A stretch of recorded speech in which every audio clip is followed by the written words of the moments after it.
تو یہ صحافی حضرات اور یہ جو تمام سیاسی اتحادی بھی ہیں اور جو سیاسی مخالفین بھی ہیں، یہ کیوں کہہ رہے ہیں کہ کوئی لاڈلا پن ہے، کوئی ریلیف دیا جا رہا ہے، کوئی نہ کوئی معاملات طے کر کے آئے ہیں؟ پروگرام کے پہلے سے ہم اس پہ بات کریں گے. ہمارے ساتھ میاں جاوید لطیف صاحب موجود ہیں. آج پریس کانفرنس بھی کی، انہوں نے کہا یہ بالکل غلط تاثر ہے. چلے جو میاں صاحب یہ ان کو چھوڑ دیجئے، جو سیاستدان ہے، ظاہر سی بات ہر کسی کا ایک پولیٹیکل اینگلنگ ہے، آپس میں الیکشن لڑنے ہیں، کوئی نہ کوئی بیانیہ بنانا ہے. یہ میں نے اس سے پہلے سنوایا کہ کچھ صحافیوں کی بھی یہ رائے ہے. سو وہ تو خیر اپنی طے جو بھی ان کو نظر آ رہا ہے یا جو تجزیہ کر رہا ہے، چاہے ان کا کہیں بھی کوئی بھی نقطۂ نظر ہو، پہلے اس کو ایڈریس کرتے ہیں. ان لوگوں کو کیوں لگ رہا ہے کہ آپ اسپیشل رعایتوں کے ساتھ آئیں؟ دیکھیں، گزارش یہ ہے کہ 2 ماہ پہلے تو یہ صورتحال نہیں تھی. وہ سیاستدان جن کے آپ نے کلپ سنوائے یا صحافی برادری، تو آپ یہ دیکھیں کہ 2 ماہ پہلے تک اگر یہ بات نہیں تھی تو اس کی وجہ یہ تھی کہ آپ یہ تو ضرور کہتے تھے کہ نواز شریف سے ناانصافی ہوئی. آپ یہ تو سنتے تھے کہ کسی نہ کسی کی زبان سے کہ نواز شریف سے 2002 میں بھی، 2008 میں بھی، 2018 میں بھی ناانصافی ہوئی. اور نواز شریف رنگ سے باہر رہے، اس سسٹم سے باہر رہے تو وہ قبول ہے، وہ مظلوم بھی ہے. اور اگر اس سسٹم کا حصہ 2024 میں ہونے والے انتخابات کا بن جائیں تو وہ کن کن کو ناگوار گزرا ہے وہ آپ دیکھ رہے ہیں، سیاستدانوں کو دیکھ رہے ہیں. اس کی وجوہات کئی ہیں کہ وہ سمجھتے ہیں کہ شاید نواز شریف کے ہوتے ہوئے ان کی کبھی باری نہیں آ سکتی. اور جہاں تک کچھ صحافیوں کا تعلق ہے، مجھے بڑا ادب ہے، مجھے بڑا احترام ہے تمام احباب کا، مگر بڑی معذرت سے کہ کچھ لوگ ایسے ہیں جو اپنا فن جو ہے وہ نیگیٹو سائڈ پہ چلانے میں ماہر ہوتے ہیں. آپ دیکھیں کہ کبھی کسی نے کہا تھا کہ 2002، 2008، 2018 میں نواز شریف لاڈلا ہے.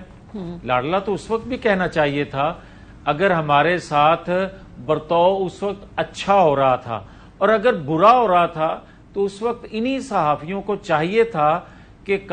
اس وقت کہتے، یا یہی سیاستدان اس وقت کہتے کہ لیول پلینگ فیلڈ ہونی چاہیے. یہ انتخابات اس وقت تک نہیں مانے جائیں گے جب تک نواز شریف کو اس پروسیس کا حصہ نہیں بنایا جائے گا. مگر اس وقت تو نواز شریف کو باہر رکھ کے کسی کو لایا جانا تھا، اور نواز شریف کو باہر رکھ کے لایا جا نہیں سکتا تھا، اس لیے وہ سسٹم قبول تھا یا وہ فیصلے قبول تھے. آج نواز شریف جو ہے وہ مقبولیت کی بلندیوں پہ بھی ہے.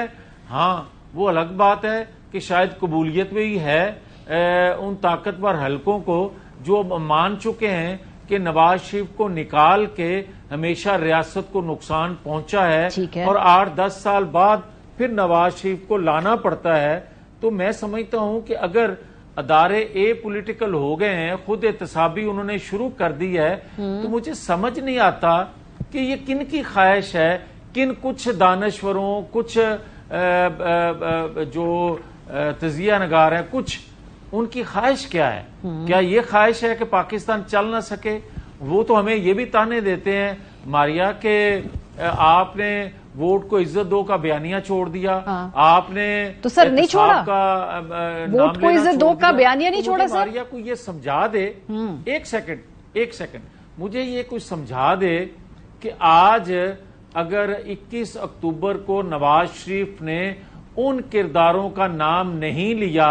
اس لیے کہ پاکستان کی معیشت پچھلے 4 سالوں میں وینٹیلیٹر پر آ گئی، اور ہمیں کہا جا رہا ہے کہ آپ اپنی طاقت کا مظاہرہ کرو، بھئی کس کے سامنے کریں؟ میاں جاوید لطیف صاحب، جب یہ نواز شریف صاحب نے لندن میں بیٹھ کے یہ بیان دیے تھے تو آپ ہمارے شو پہ آئے تھے، اور اس وقت آپ نے اس کو ڈیفینڈ کیا تھا کہ بڑا ضروری ہے کورس کریکشن کرنا. اس کے بعد جب بعد میں نواز شریف صاحب کی پارٹی کی جانب سے بیانیہ آہستہ آہستہ واپس ہوا، آپ ہمارے پروگرام پہ آئے، آپ نے کہا کہ ایٹ لیسٹ جو فیض آباد دھرنے کی ججمنٹ آئے گی اس کو امپلیمنٹ کرا کے ان لوگوں کو ہم ضرور سزا دیں گے. آج آپ کہہ رہے ہیں کہ آگے چلیں، ٹھیک ہے ہم سمجھ رہے ہیں، لیکن یہ آپ کی پارٹی کی گزشتہ 2.5 ہفتے 3 ہفتے کی خود ہی کنسسٹنٹ پالیسی ہے نا. نواز شریف صاحب نے انہی دنوں میں یہ بیان دیا تھا نا.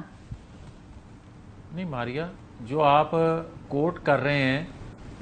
2-2.5 ہفتے پہلے کی گفتگو کو، ہم اسی پہ قائم ہیں. ماریا، وجہ یہ ہے کہ اگر اداروں کے اندر خود احتسابی کا طریقہ کار جو کہ موجود ہے ہر ادارے کے اندر، وہ طریقہ کار ہر ادارہ اپنا لے تو یہ مجھے کہنے کی یا آپ کو سننے کی ضرورت یا زحمت پیش نہ آئے۔ اب آپ یہ دیکھیں کہ ایک طاقتور ادارے نے اپنے اندر خود احتسابی کی 9-10 مئی کے بعد، اور وہ سہولت کار جو تھے انہوں نے کیا ان کے خلاف ایکشن نہیں لیا؟ اور آج دوسرا ادارہ جو ہے اس میں جو آڈیو سامنے آئیں، جو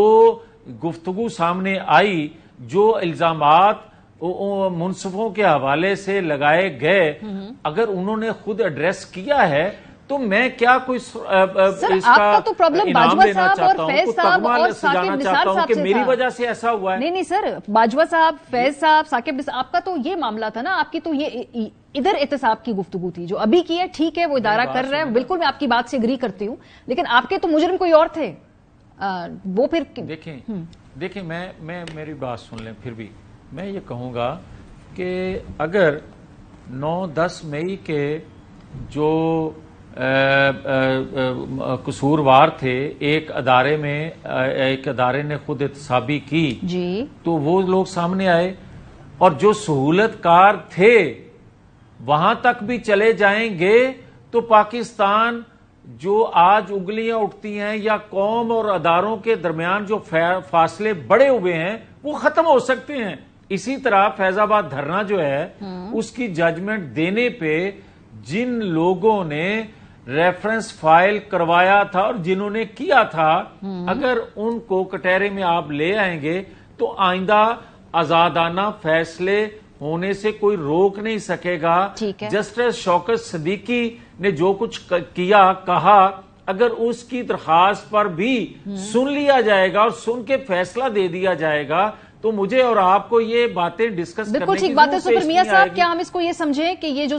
تمام کام کرنے ہیں وہ عدالت نے کرنے ہیں، جو باقی ادارے نے اپنے اندر خود کام کرنے، پی ایم ایل این اب اس کو پرسو نہیں کرے گی، پی ایم ایل این اس کو پش نہیں کرے گی، پی ایم ایل این کی جانب سے ابھی تقاضا نہیں آئے گا، یہ ادارے اپنا خود دیکھ لیں، یہ ہے پرنسپل پوزیشن اس وقت؟ دیکھیں ماریا، پی ایم ایل این ہو یا دیگر جماعتوں کے ورکر ہوں یا دیگر جماعتوں کے اکابرین ہوں،